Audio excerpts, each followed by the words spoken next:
तो फ्रेंड्स, इस वीडियो के बाद बहुत सारे ऐसे सब्सक्राइबर हैं जिनकी इच्छा पूरी होने वाली है और यहाँ पे मैं कुछ आपको बताने वाला हूँ। और इसमें सबसे पहले फ्रेंड्स, ये वीडियो तो हम लोग अभी आपको बताने वाले हैं आईटीआई के अंदर 3300 भर्ती आने वाली है। कुछ पोस्ट का नाम मैंने लिख दिया है, लेकिन उससे भी ज़्यादा फ्रेंड्स इंपॉर्टेंट है अगली वीडियो, या फिर मतलब 1-2 दिन के अंदर में एक वीडियो आने वाली है ओनली फॉर सब्सक्राइबर्स। ठीक है, वो जो लोग सब्सक्राइब किए होंगे केवल वही देख पाएंगे, क्योंकि आप लोग सब्सक्राइब करते नहीं हैं, तो इसीलिए मजबूरी में मुझे ये करना पड़ रहा है। तो चलिए पहले बता दूं क्या ऐसा चीज़ है जो सभी कोई सब्सक्राइब करेंगे ही, इसके बाद हो सकता है। तो फ्रेंड देखिए, यहाँ पे बिहार शिक्षा परियोजना परिषद के थ्रू आपको बता दें कि लगभग यहाँ पे आपके स्क्रीन पे पहले इसका जो आपको वो है लेटर है वो मैं दिखा देता हूँ कि बिहार शिक्षा परियोजना परिषद के थ्रू आईसीटी के तहत 1987 सरकारी विद्यालयों में आपको, जिसके अंदर 1203 प्राथमिक और 784 माध्यमिक विद्यालय में information communication technology ICT lab के अधिष्ठापन के संबंध में आईसीटी लैब लग रहा है। ठीक है, उसके नीचे आपको डिस्ट्रिक्ट वाइज यहाँ पे स्कूल का नाम दिया हुआ है, किस जोन में कितने स्कूल हैं, लेटर में दिख रहा होगा। ठीक है, इस लेटर को अभी नहीं बताएंगे, वो फ्रेंड्स सब्सक्राइब करिए, लाइक करिए, तो खुद ब खुद आपको देखने को मिलेगा। तो बात है फ्रेंड्स, यहाँ पे बहुत बड़ी 5-6 हज़ार पदों पे आईसीटी लैब टेक्नीशियन की भर्ती आ सकती है। स्कूल के अंदर अनुदेशक जो होता है लैब का, जो कंप्यूटर संचालन का काम देख सकता है, तो इसके थ्रू फ्रेंड्स भर्ती सरकारी नहीं आएगी। ठीक है, जो कुछ प्रोसेस है आपको कंप्लीट मैं बताने वाला हूँ। ये नोटिस आपके पास पहुंच चुका होगा, हो सकता है व्हाट्सएप तक पहुंच गया हो, किसी दलाल के थ्रू पहुंचा हो कि मैं आपका इसमें करवा देता हूं, लेकिन आपको तो फ्रेंड्स पूरी सच्चाई जाननी पड़ेगी ना उससे पहले। तो सब्सक्राइब करिए, लाइक करिए, धनाधन लाइक करिए और सब्सक्राइब करके बेल आइकन दबा लीजिए ताकि वो वाली वीडियो मिस ना हो। चलिए उससे पहले फ्रेंड्स मैं आपको एक और पीडीएफ दिखा देता हूँ जो अभी हम लोग जिक्र करने वाले हैं। तो फ्रेंड्स, ये पीडीएफ आपके स्क्रीन पे दिख रही होगी, जिसके अंदर यही कुछ आपको पोस्ट का नाम मैं बता दूं, प्राचार्य, उप प्राचार्य, सहायक अधीक्षक, मुख्य अनुदेशक, ग्रुप अनुदेशक, मिश्रक, भंडारपाल, डाटा एंट्री ऑपरेटर, चतुर्थ वर्गीय कर्मचारी, स्वीपर, और कुल आपको 3300 के आसपास टोटल पोस्ट की यहाँ पे वैकेंसी निकाली गई है। तो चलिए अब बिना देर के हुए मैं शुरू कर देता हूँ इस वीडियो को, ताकि आप लोग अच्छे से समझ पाएँ पूरी कंप्लीट डिटेल्स में। तो शुरू करने से पहले मैं आपको बताना चाहूँगा ये वैकेंसी फ्रेंड्स, ठीक है, ये श्रम संसाधन विभाग, लेबर रिसोर्स के डिपार्टमेंट, बिहार सरकार के तरफ से जारी की गई है। ठीक है, और सबसे इसमें ख़राब बात यह है कि फ्रेंड्स ये 10 सालों से 8 से 10 सालों से इसका इंतज़ार हो रहा है। ठीक है, और बेसिकली इंतज़ार हो रहा है फ्रेंड्स जिस पोस्ट के लिए मैं आपको बताना चाहूँगा, अनुदेशक, इंस्ट्रक्टर, यानी कि बिहार के अंदर टोटल 149 सरकारी आईटीआई कॉलेज खुले हैं और हर एक अनुमंडल में एक आईटीआई खोलने की बात कही जा रही है, और उसके अलावा महिला आईटीआई भी खोलने की बात की जा रही है। तो ठीक, इतने सारे कॉलेज तो खुल जाएंगे जिसमें बहुत सारे छात्र अध्ययन करेंगे, और आईटीआई को फ्रेंड्स आपको +2 के बराबर की मान्यता दे दी जा चुकी है कि इंटरमीडिएट करने की ज़रूरत नहीं है जिन छात्रों ने आईटीआई किया है। तो इसके अंदर भर्ती आने वाली है।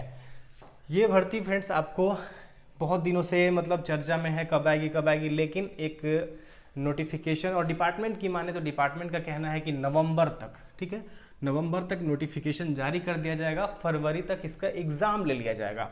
उससे पहले फ्रेंड्स आपको ये वीडियो देखना जरूरी है ताकि आप अपनी तैयारी में कोई कमी ना करें। कुछ लोग ये कहेंगे ऐसे ही अखबार में आते रहता है, फर्जी है, कुछ लोग कमेंट करेंगे, तो उन लोगों से बचिए। ठीक है, ये लोग बस वीडियो देखते हैं, वैकेंसी का इंतज़ार करना जानते हैं, तैयारी करना नहीं जानते हैं। जब आ जाती है तो उसके बाद हड़बड़ी में उनका कुछ नहीं हो पाता है, वो फिर अगली वैकेंसी का इंतज़ार करते हैं, फिर आती है, फिर चली जाती है। लेकिन जो फ्रेंड्स जिनको पूरी कंप्लीट डिटेल नॉलेज रहेगी उनसे कुछ नहीं मिस होगा। चलिए अब बिना देर के हुए शुरू कर देते हैं। तो सबसे पहले फ्रेंड्स मैं आपको इस वीडियो के अंदर केवल आपको अनुदेशक के बारे में बताऊँगा कि क्या प्रोसेस इसका रहने वाला है, क्या कुछ सिलेक्शन क्राइटेरिया रहने वाली है, सब कुछ जो अभी तक शायद बहुत लोगों को पता भी हो। मैं ये नहीं कह रहा हूँ कि किसी को नहीं पता है, कुछ लोगों को पता है और बहुत लोगों को नहीं पता है। तो यहाँ पे आपका सब्सक्राइब करना व्यर्थ ना जाए, सारी इन्फॉर्मेशन आपको सही मिले, इसीलिए आप यहाँ पे हैं। तो मेरा कर्तव्य बनता है कि आपको बिल्कुल सही इन्फॉर्मेशन दी जाए। ठीक है, तो सबसे पहले इसको देखेंगे, लेकिन इसके अलावा फ्रेंड्स कौन से पोस्ट हैं जो हम लोग आगे देखने वाले हैं, और जिस कारण से आप लोग को सब्सक्राइब और लाइक नहीं चाहते हुए भी दबाना ही पड़ेगा फ्रेंड्स।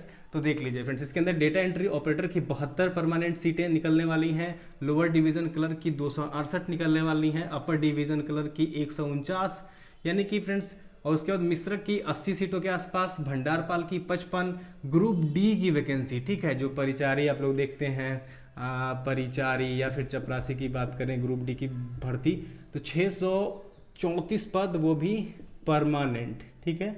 बड़ी बात तो ये है परमानेंट निकलेगी, जैसे कि अभी friends DST science and technology की तरफ से भरी जा रही है। उसके बाद फ्रेंड्स स्वीपर, बहुत लोग का एक कॉमन क्वेश्चन होता है, ग्रुप डी की वैकेंसी निकलती है तो क्या झाड़ू पोछा का भी काम होता है क्या? तो नहीं फ्रेंड्स, स्वीपर के लिए अलग से वैकेंसी निकाली जाती है। अगर नहीं रहते हैं वहाँ पे तो थर्ड पार्टी किसी कंपनी के थ्रू स्टाफ रख लिया जाता है। तो ये सारी वैकेंसी फ्रेंड्स निकलेगी श्रम संसाधन विभाग के अंतर्गत। चलिए, इतनी चीज़ें आपको पता चल गई तो आप लाइक सब्सक्राइब तो जरूर कर लीजिएगा ताकि मिस ना हो, क्योंकि हम लोग धीरे धीरे कवर करेंगे। एक वीडियो में 2-4 घंटे का वीडियो बनाने से क्या फ़ायदा, ठीक है। चलिए यहाँ पे देखते हैं फ्रेंड्स, जो आपको बताया मैंने 8-10 साल से यहाँ पे इंतज़ार हो रहा है ITI के अंदर के अनुदेशक चाहिए, परमानेंट अनुदेशक चाहिए। वर्तमान में 800 के आसपास संविदा कर्मी और कुछ गेस्ट वाले वहाँ पे जॉब कर रहे हैं, ठीक है। तो संविदा कर्मी 200 या 300 जो भी हो, अंदाजा मुझे उतना एक्यूरेट नहीं पता है, बाकी जो है वो गेस्ट वाले हैं, ठीक है। तो चलिए अब बताते हैं कि सबसे पहले नवंबर से इसका वैकेंसी निकलना है तो आपको तैयारी करनी पड़ेगी, क्या कुछ पढ़ना है, कैसे सिलेक्शन होगा, वो सभी कुछ हम लोग देखने वाले हैं। तो सबसे पहले फ्रेंड्स, इसका जो जॉब टाइप, ये सरकारी है, प्राइवेट है, परमानेंट है, संविदा है। तो ये फ्रेंड्स बिहार सरकार की एक परमानेंट नौकरी है, सरकारी नौकरी है, जिसमें आपको जो बिहार सरकार की परमानेंट जॉब में जो भी सुविधाएं होती हैं वो सारी चीज़ें मिलेंगी, ठीक है।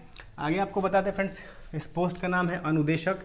तो अनुदेशक के अंदर जो ITI में जो पढ़ाते हैं शिक्षक, उनको अनुदेशक कहते हैं, और अलग अलग ट्रेड्स में पढ़ाते हैं। जितने भी ब्रांच होते हैं, जैसे आप इंजीनियरिंग का एग्जांपल ले लें तो मैकेनिकल, इलेक्ट्रिकल होता है, सिविल होता है, इलेक्ट्रॉनिक्स एंड कम्युनिकेशन होता है, कंप्यूटर साइंस होता है। उसी प्रकार फ्रेंड्स ITI के अंदर fitter, electrician, diesel mechanic, mechanic refrigerator, बहुत सारी ब्रांचें होती हैं, उसके अंदर ये वैकेंसी निकाली जाती है, ठीक है। तो अब देखिए फ्रेंड्स, आपको मैं बता दूं कि यहाँ पे जो इसका सैलरी रहने वाला है वो आपका ग्रेड पे वाली सैलरी है, 4200 ग्रेड पे आपका रहने वाला है, जिस सैलरी को पाने के लिए बहुत लोग सपना देखते हैं। बड़ी बड़ी जॉब SSC के थ्रू भी जाते हैं, तब जाके इतनी मिलती है, CGL के थ्रू, ठीक है। तो आप आसानी से बिहार में घर पे बैठे बैठे इतनी सैलरी ले सकते हैं। तो जो लोग समझेंगे वीडियो को, साथ में लाइक और शेयर नहीं करेंगे तो फ्रेंड्स हमें मज़ा नहीं आएगा और हम आगे की जो वैकेंसी है आपको अच्छे से बता नहीं पाएंगे, ठीक है। तो हमारा सपोर्ट जरूर चाहिए, ताकि आप लोगों को भी मैं ऐसे ही प्यार से समझाते रहूं। शायद आपको और कोई ऐसे नहीं समझाता होगा, अगर समझाता होगा तो अच्छी बात है फ्रेंड्स, ठीक है। तो आगे देखिए फ्रेंड्स, यहाँ पे जो इसका सिलेक्शन प्रोसेस है, अब सीधा उस पर चलेंगे हम लोग, जो कि फ्रेंड्स आपको BTSC क्या है, बिहार टेक्निकल सर्विस कमीशन। जितनी भी तकनीकी भर्तियाँ बिहार में परमानेंट वाली आएंगी, उसमें ज़्यादा से ज़्यादा होगा वो आपका बिहार तकनीकी सेवा आयोग से ही लिया जाएगा, ठीक है। तो जो भी तकनीकी सेवा आयोग, जो भी आयोग है, BPSC हो गया, BTSC हो गया, बिहार SSC हो गया, ये सारी जब भर्तियाँ निकालती हैं तो परमानेंट भर्तियाँ निकालती हैं, तो लोग जी जान से मेहनत करते हैं। लेकिन ये फ्रेंड्स, इसका आपको एक खासियत बता दें, बिहार तकनीकी सेवा आयोग का, ये आज तक इसने एग्ज़ाम ही नहीं लिया है, एक भी एग्ज़ाम इसने कंडक्ट नहीं कराया है। और ये अभी तक जो भी भर्ती ले रही है ये वर्तमान में भी, वो बस मार्क्स के अनुसार, नंबर के अनुसार ले रही है। और यही कारण है इस वैकेंसी के लेट होने का, ठीक है, अनुदेशक की। क्योंकि यहाँ पे फ्रेंड्स जो रूल है उसमें कहा जा रहा है कि बिना एग्ज़ाम के इसका भर्ती नहीं होगा, और बिहार तकनीकी सेवा आयोग के पास भेज दिया है। यहाँ पे श्रम संसाधन विभाग ने जो भी रिक्तियाँ इनके पास थी, लगभग आपको 2404 पदों पे रिक्तियाँ थी श्रम संसाधन विभाग, यानी कि ITI कॉलेजेस में आपको 2404 अनुदेशक चाहिए थे। अब अनुदेशक के भर्ती में हुआ कि नियम के अनुसार देखा जाए तो बिना एग्ज़ाम के इनकी भर्ती नहीं होनी है, और बिहार तकनीकी सेवा आयोग बोल रहा है कि हमारे पास एग्ज़ाम कराने का सिस्टम नहीं है, ना ही कुछ, मतलब पूरा जो एग्ज़ाम कराने में जो भी चीज़ें चाहिए उनके पास नहीं है, मैन पावर नहीं है, स्टाफ नहीं है, कुछ नहीं है। तो फ्रेंड्स इसी कारण से ये भर्ती रुकी हुई है बहुत दिनों से। लेकिन अभी वर्तमान में स्थिति ऐसी है कि बिहार तकनीकी सेवा आयोग ने एक टेंडर जारी किया था, जिसमें बताया था कि हमें एग्ज़ाम कंडक्ट कराने वाली एजेंसी चाहिए, जो कि हमें फलाना एग्ज़ाम कराना है। तो उसको एग्ज़ाम कराना है किसका फ्रेंड्स, ITI अनुदेशक के लिए एग्ज़ाम कराना है। तो उसके अनुसार अब देखा जाए तो नवंबर तक वो सारी प्रक्रिया पूरी करके एग्ज़ाम के लिए नोटिफिकेशन निकाल दिया जाएगा, ठीक है। तो कैसे होगा एग्ज़ाम, क्या कुछ पूछा जाएगा, वो भी देखेंगे। और कंप्लीट तैयारी भी चाहते हैं, जैसे कि आपको लग रहा होगा कि हम आपको बिल्कुल सही बता रहे हों, ये तो आपको हमारी बातों से ही पता चल जाएगा, ठीक है। बहुत सारे चैनल आप देखते होंगे, लेकिन आपको फ़र्क बस वीडियो देख के ही पता चल जाएगा कि कौन क्या बताता है। ठीक है। तो हमें तो फ्रेंड्स सपोर्ट चाहिए, लाइक सब्सक्राइब करते रहिएगा तो हमें अच्छा लगेगा और सारी चीज़ें हम बताते रहेंगे। कुछ लोग आपको बरगलाएंगे कि फेक चीज़ बताया जा रहा है, फर्जी चीज़ें हैं बहुत पहले से, इन सब चीज़ों पे ध्यान मत दीजिए। जो इन सब चीज़ों पे या फिर नेगेटिविटी पे ध्यान देते हैं, नकारात्मक चीज़ों पे ध्यान देते हैं, वो फ्रेंड्स अपने लाइफ में आगे नहीं बढ़ सकते हैं, ठीक है। तो ये सब चीज़ों पे प्लीज़ ध्यान मत दीजिएगा। जो लोग ऐसे कमेंट करते हैं मैं उनको ब्लॉक भी कर देता हूँ। तो फ्रेंड्स यहाँ पे देखिए, आपको मैं बताना चाहूँगा कि इसका जो एजुकेशन क्वालिफिकेशन है, यानी कि क्या चाहिए, इसको फॉर्म जब निकलेगी तो कौन लोग आवेदन कर पाएंगे, ठीक है। तो जिन लोगों ने फ्रेंड्स ITI किया हुआ है, डिप्लोमा किया हुआ है या फिर BTech किया हुआ है, इंजीनियरिंग डिप्लोमा यानी पॉलीटेक्निक, वो लोग भरेंगे। और यहाँ पे फ्रेंड्स आपको बता दें, BTech वालों के लिए 1 साल का एक्सपीरियंस चाहिए। एक्सपीरियंस का नाम सुन के डरिएगा मत, मैं उसका भी आपको बताऊँगा तरीका। डिप्लोमा वाले के लिए फ्रेंड्स 2 साल का एक्सपीरियंस चाहिए और ITI वाले के लिए 3 साल का एक्सपीरियंस चाहिए, ठीक है।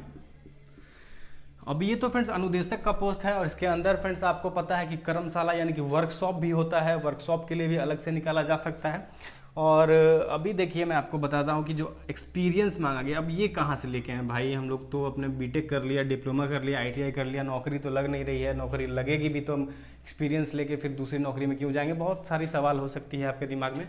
तो फ्रेंड्स ऐसा नहीं है, ये जो एक्सपीरियंस है किसी भी रजिस्टर्ड फर्म, कोई भी जो रजिस्टर्ड हो, अच्छी खासी अगर दुकान भी है जो रजिस्टर्ड है, 2-4 उसका ब्रांच है बिहार के अंदर या फिर बाहर, या फिर कोई कंपनी है छोटी मोटी रजिस्टर्ड, ठीक है, NGO है, या फिर किसी सरकारी संस्था में आप संविदा के तौर पे या किसी भी प्रकार से लगे हुए हैं और आप उसका एक्सपीरियंस बनवा लेते हैं 2 साल 3 साल 1 साल का, तब आप आसानी से इसमें आवेदन कर सकते हैं। तो एक्सपीरियंस को लेके अलग से वीडियो मैं ज़रूर बना दूंगा आपको, जब भी इसके बारे में कुछ आगे नोटिफिकेशन निकलता है, क्योंकि बहुत दिन का समय नहीं बचा है, तैयारी शुरू कर दीजिएगा। चलिए, अब इसका क्या सिस्टम BTSC ने बताया है, नियमावली में क्या कैसे इसका सिलेक्शन होगा। ये BTSC का नियमावली नहीं है, श्रम संसाधन विभाग का नियमावली है, उसके थ्रू बताया जा रहा है कि ऐसे आपको कंडक्ट कराना है, ठीक है। तो चलिए, सबसे पहले इसमें फ्रेंड्स 100 नंबर का एग्जाम लिया जाएगा, ठीक है। 100 नंबर का एग्जाम लिया जाएगा। क्वेश्चन का लेवल ITI और डिप्लोमा बेस्ड का रहेगा, ठीक है। जो ITI में जो आपने पढ़ाई करी है या फिर डिप्लोमा में पॉलिटेक्निक के अंदर जो पढ़ाई करी है, उसी के अनुसार एग्जाम पैटर्न रहेगा। और मैक्सिमम आपको मैं बता दूं कि 70 से 80% क्वेश्चन आपको ITI लेवल का रहेगा, ठीक है, यानी कि आपने जो ITI में पढ़ाई किया है। तो 100 नंबर का ये यहाँ पे होने वाला है। चलिए, मैं अभी पूरा समझाऊंगा, पूरा वीडियो स्किप मत करिएगा। उसके बाद फ्रेंड्स आपको बता दूं कि आपने जो प्रतिशत लेके आया है, आपने डिप्लोमा या ITI में या फिर BTech में, BTech छूट गया था यहाँ पे, डिप्लोमा किया है, ITI किया है आपने या फिर BTech किया है, तो जितने भी प्रतिशत आपके आए हैं, ठीक, उसके 20%, अभी मैं आपको बताता हूँ उसका परसेंटेज। और एक CITS क्या होता है भैया, CITS craft instructor training scheme होता है। क्राफ्ट इंस्ट्रक्टर ट्रेनिंग स्कीम यानी कि जैसे कि BEd करते हैं लोग शिक्षक बनने के लिए, ठीक उसी प्रकार ITI के अंदर पढ़ाने के लिए एक स्कीम है जिसके अंदर ट्रेनिंग दी जाती है। जो भी BTech वाले हैं, ITI वाले हैं, डिप्लोमा वाले हैं, उनको ट्रेनिंग दी जाती है 1 साल की, और वो कंप्लीट जिनका हो गया है। भारत में बहुत ज़्यादा कॉलेज नहीं है और बिहार के अंदर फ्रेंड्स एक महिला कॉलेज ही है पटना के अंदर, तो लोग बाहर जाके ट्रेनिंग कर लेते हैं। बहुत ही मुश्किल नहीं है उसमें एडमिशन लेना, बहुत ही कॉमन सा एग्जाम होता है, आसानी से उसमें सिलेक्शन हो जाता है, ठीक है, क्योंकि लोगों को पता नहीं है। तो अभी देखिए, CITS जिन्होंने किया है उसको फ़ायदा होगा अगर इसकी नियमावली से देखा जाए तो, ठीक है। अभी देखिए फ्रेंड्स, यहाँ पे क्या सिस्टम है, मैं फ्रेशर की बात कर रहा हूँ, ठीक है। कुछ लोग होंगे संविदा कर्मी, अगर वीडियो हमारा देख रहे होंगे तो उनके लिए अलग से प्रावधान है। हर एक साल जब उनका जितना साल का पीरियड उन्होंने पढ़ाया है उसके अनुसार उनको 5 नंबर हर एक साल के लिए मिलेगा, ठीक है। तो ये पॉइंट सोच रहे होंगे कि मैंने नहीं लिखा है, तो इसीलिए मैंने बोल दिया है। कुछ लोग वीडियो देखते हैं और गुस्सा हो जाते हैं, अपने दिल पे मत लीजिए, ठीक है। जो चीज़ है सबके लिए वो मैं बता रहा हूँ। तो देखिए फ्रेंड्स, यहाँ पे जो आगे का जो चीज़ है, यहाँ पे आपको CITS का 30, अब मैं यहाँ पे 50% क्यों लिखा है जबकि 100 नंबर का एग्जाम होगा, यहाँ पे 20% और 30% क्यों लिखा है। चलिए, ये सब चीज़ों को छोड़ते हैं, एक एग्जाम्पल लेते हैं। तो फ्रेंड्स, तो मान के चलिए मोना नाम की लड़की है, ठीक है, ये इसके एग्जाम में बैठने गई है। अब कैसे इसका सिलेक्शन होता है, तो जैसे कि मैंने आपको बताया कि 50% यहाँ पे आपको जो 100 नंबर का एग्जाम होगा उसमें देखिए 100 नंबर के एग्जाम में मोना ने 80% अंक लेके आए, ठीक है। कितनी प्रतिशत अंक लेके आए मोना ने, 100 नंबर के एग्जाम में बैठी थी वो, जो कि आपका इसका एग्जाम BTSC लेगी, और उसमें उसने लेके आए 80 मार्क्स, तो उसका प्रतिशत कितना हो गया, 80% अंक आए उसको। अब नियम के अनुसार देखना है फ्रेंड्स, तो जो इसके 100 मार्क्स के एग्जाम होंगे उसका बस 50% अंक जोड़ा जाएगा, ठीक है। तो 80% लेके आए तो इसका 50% निकालिएगा तो 40 अंक उसको मिलेंगे, ठीक है। और ये टोटल ऑल ओवर 100 में काउंट हो रहा है। कैसे 100 नंबर को डिवाइड किया गया है वो मैं बता दूं कि 100 नंबर का एग्जाम होगा, उसमें मोना को आए 80% अंक, ठीक है, लेकिन इसका उसको वेटेज मिलेगा केवल 50%, ठीक है। तो 50% निकाल लीजिएगा। जैसे कि आपका अगर आप एग्जाम में बैठते हैं आपका 70% अंक आता है तो आप 70 का 50% निकालिएगा तो 35 अंक आएगा आपका। उसी प्रकार मोना एग्जाम में बैठी उसने 80% अंक प्राप्त किए तो उसके टोटल कुल अंक बने 80 गुना 50/100 यानी कि 50%, 80 का 40 अंक। अब उसके बाद फ्रेंड्स इसका नेक्स्ट नियम है कि डिप्लोमा, ITI या बीटेक वालों को मैं भूल जा रहा हूँ, सॉरी फ्रेंड्स। तो बीटेक में मोना को है 70% अंक, ऑल ओवर उसका जो सेमेस्टर खत्म हुआ, कंप्लीट रिजल्ट आया तो उसमें उसको 70% अंक है।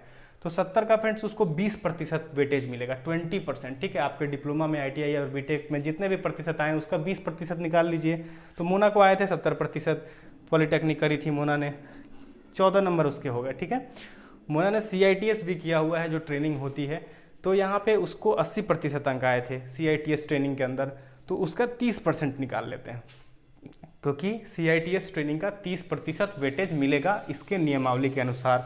तो उसके हो गए 24 अंक, सॉरी। तो टोटल को जोड़ेंगे फ्रेंड्स तो 78% अंक लेके मोना का सिलेक्शन हो गया, ठीक है। और अगर आपने CITS नहीं किया है, ये सवाल आता है कि भैया अब CITS का क्या लफड़ा है।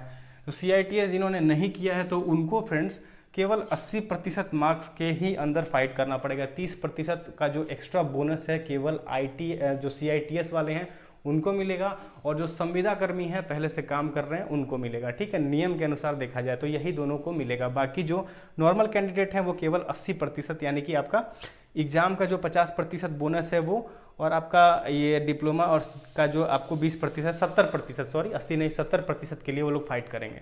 बाकी 30% जो संविदा कर्मी हैं और जो आपको CITS होल्डर हैं उन्हीं के लिए है। फिर से एक बार मैं अच्छे से समझा दूं कि मोना ने फ्रेंड्स 80% अंक लाए, एग्ज़ाम में बैठी थी तो उसका 50% निकाल लिया तो 40 नंबर आए। मोना ने फ्रेंड्स डिप्लोमा में, ITI में आपको 70% अंक प्राप्त किए थे तो इसका 20% वेटेज मिलेगा। यहाँ पे देखिए मैंने लिखा है 20%, 14 नंबर आए उसको, और CITS में उसके आए थे 80%, तो इसका 30% उसको वेटेज मिला। यहाँ पे देखिए 30%, तो यहाँ पे 24 अंक उसके हुए, टोटल 78 हो गया, ठीक है। अगर यहाँ पे वही ये CITS ट्रेंड नहीं रहती तो इसमें से 24 घटा देते आप तो इसका कितना नंबर आता, 4 और 1 5, 54% नंबर, ठीक है। तो बहुत सारे लोगों ने नहीं किया होगा, लेकिन जिनका अच्छा प्रतिशत होगा, डिप्लोमा में 90 95 होगा, बीटेक में होगा, तो उन लोगों का भी सिलेक्शन का चांस बनता है, ठीक है।